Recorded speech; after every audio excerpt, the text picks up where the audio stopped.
The call came in the middle of the night at 3 a.m. in Mallorca, a time when even Rafael Nadal, long used to the demanding schedule of international tennis, expected only complete silence. He answered anyway, initially thinking it was just a routine matter from the Rafa Nadal Academy about one of the young players he guides, or some minor logistical problem that could not wait until morning. But the voice on the other end was far from calm. It was urgent, tense, and almost panicked. The Upper Austria Ladies Lindt Open, a tournament with more than 35 years of proud history, was facing a major crisis. Ticket sales, which organizers had confidently expected months earlier, had suddenly crashed, leaving entire sections empty. Sponsors, who were usually reliable partners, had grown restless and were now questioning their involvement, even threatening to pull out completely. The shocking reason was simple. Alex Eala was not in the main draw. The 20-year-old Filipina star, whose explosive rise had energized tournaments around the world, had been excluded after her ranking fell from number 29 to number 45 following her loss to Karolina Muchova at the Miami Open. On paper, the decision seemed logical, but in reality it changed everything, because this was not just any missing player, this was the heart of the draw. She was the same athlete whose presence had overwhelmed crowds in Melbourne, driven huge ticket surges in Dubai, and caused her jerseys to sell out within hours in Miami. Without her, the entire atmosphere and excitement disappeared instantly. Sponsors noticed right away, as these were the same brands that had seen her merchandise outperform all expectations, her face dominate social media, and her real drawing power far exceed what any ranking could show. They delivered a clear and uncomfortable message: give her a wild card or prepare to lose millions in revenue. By the time the full situation was explained, Nadal was no longer lying in bed. He was sitting upright, wide awake, taking in the enormous scale of what he was hearing. This was not merely one tournament in trouble, it was a deeper clash between long-standing tennis traditions and a new reality shaped by global fan attention, emotional connection, and cultural influence. When he learned what the organizers and possibly the Women's Tennis Association were considering next, even Nadal, the undisputed king of clay who had witnessed almost everything the sport could offer, was left stunned. April 2026 inches, Linz, Austria.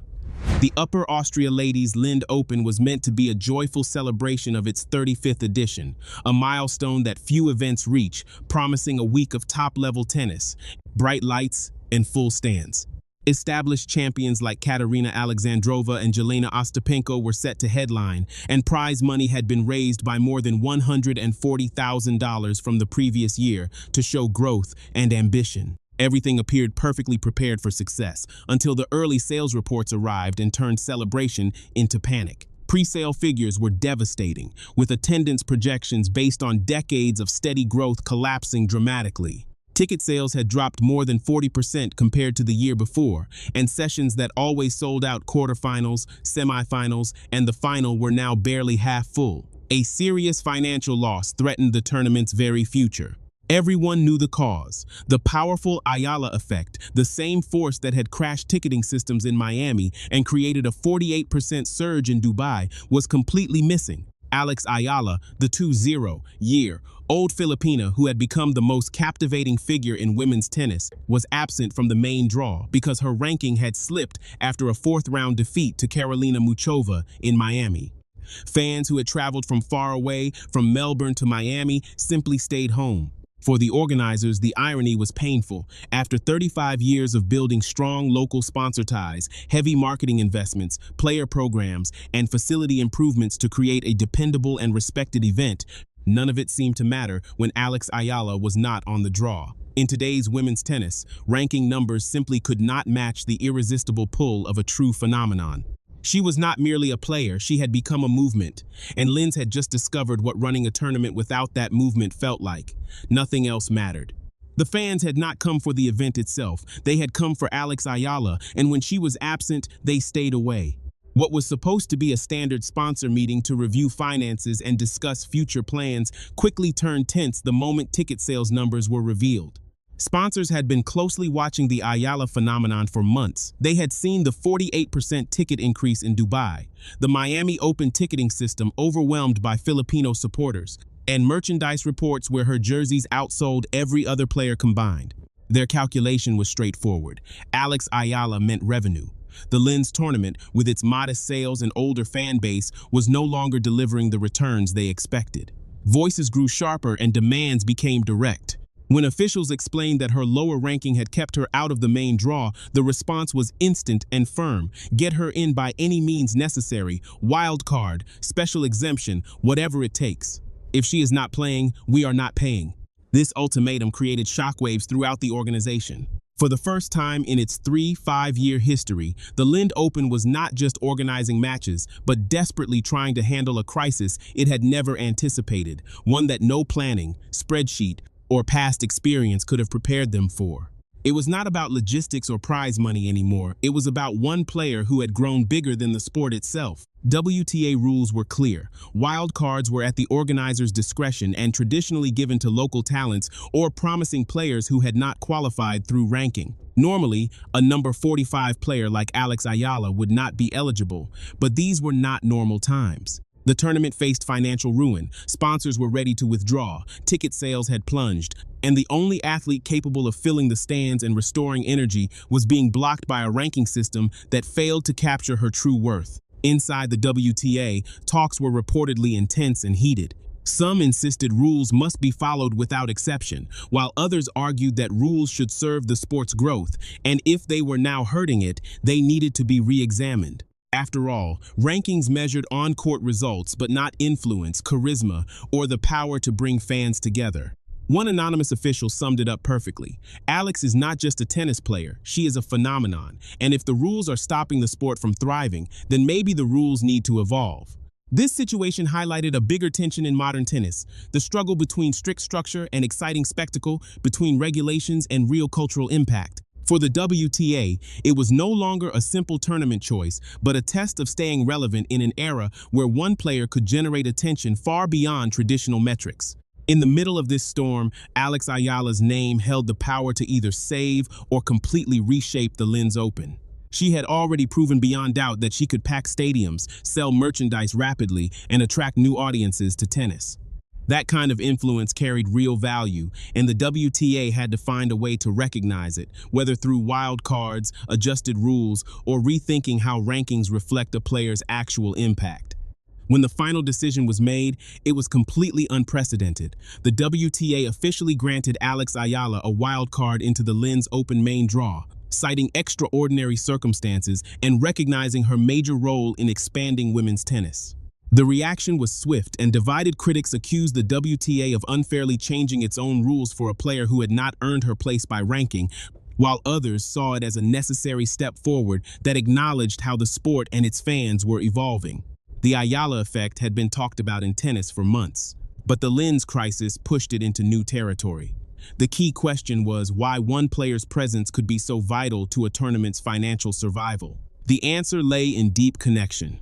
For the Filipino diaspora, Alex Eala is far more than an athlete. She is a powerful symbol of hope and possibility, a girl from Manila who rose to compete on the world's greatest stages, visible, celebrated, and unstoppable. She represents the overseas Filipino worker dream, that hard work, sacrifice, and belief can create something remarkable.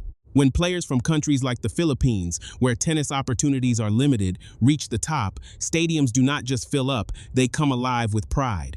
Every cheer carries extra meaning, every jersey tells a story, and every fan reminds everyone that representation truly matters. Alex Eala does not simply play tennis, she connects continents, cultures, and communities. In Lens, that connection was about to return, and the stadium was prepared to experience what millions already understood. Her presence is more than just a match, it is pure inspiration in action. A veteran referee at a Davis Cup event had noted earlier that year that people cheer for their country as much as for the player, and that bond turns into real economic power. In Dubai, her presence boosted ticket sales by 48%. In Miami, her jerseys outsold everyone else combined. In Lens, her absence had pushed the event toward disaster. The numbers were undeniable. Alex Ayala's participation generated millions through tickets, merchandise, and media attention, while her absence cost organizers millions. The WTA, which had worked for years to grow the game globally, had finally found a player who could actually deliver that growth, but struggled to know exactly how to manage it. For Alex herself, the wild card into the Linz Open was more than just entry into a tournament. It was powerful validation that her worth to tennis could not be measured by ranking points alone. Her ranking had slipped from 29 to 45 after the fourth-round loss to Karolina Muchova at Miami, when the 390 points from her impressive 2025 semifinal run expired. The clay season now lay ahead Linz, Stuttgart, Madrid, Rome, and Roland Garros, with its slower courts, higher bounces, longer rallies, and the need for extra patience and smart tactics that hard courts do not require. Yet she carried something no ranking could ever capture, the unwavering love and support of an entire nation that would follow her anywhere. In Linz, she would enter as the number 7 seed behind players like Alexandrova, Svitolina, Samsonova, Ostapenko, Navarro, and Raducanu. She would face more experienced clay court specialists who had won titles on the surface, but she would also bring thousands of Filipino fans who had traveled all the way to Austria just to watch her. "I could win the whole thing or lose in the first round," she had said in a podcast with former world number 1 Andy Roddick. "If I don't get the win here, I'll get it somewhere else." Those words reflected the mindset of a future champion, and with the wild card secured, she now had the opportunity to prove it. The Linz Open had stood on the edge of financial collapse, with collapsed ticket sales and sponsors ready to walk away, all because Alex Eala was not playing. The WTA, facing a crisis of its own creation, eventually gave in to the pressure and granted the wild card. Rafael Nadal, who had trained Eala at his academy for 7 years, watched the entire situation unfold from Mallorca and remarked that he had never seen a tournament's financial survival depend so heavily on one player who was not even in the original draw, calling it truly unprecedented. As Alex prepares for the full clay swing in Linz, Stuttgart, Madrid, Rome, and Roland Garros, she carries the knowledge that her value to the sport goes far beyond numbers. Though her clay court record remains modest and the so-called Czech curse on that surface is still unbroken, she possesses something far stronger than any statistic: the passionate support of a nation that refuses to be silenced. The big question remains, was the WTA right to award Alex Eala that wild card? 1-3-S fast.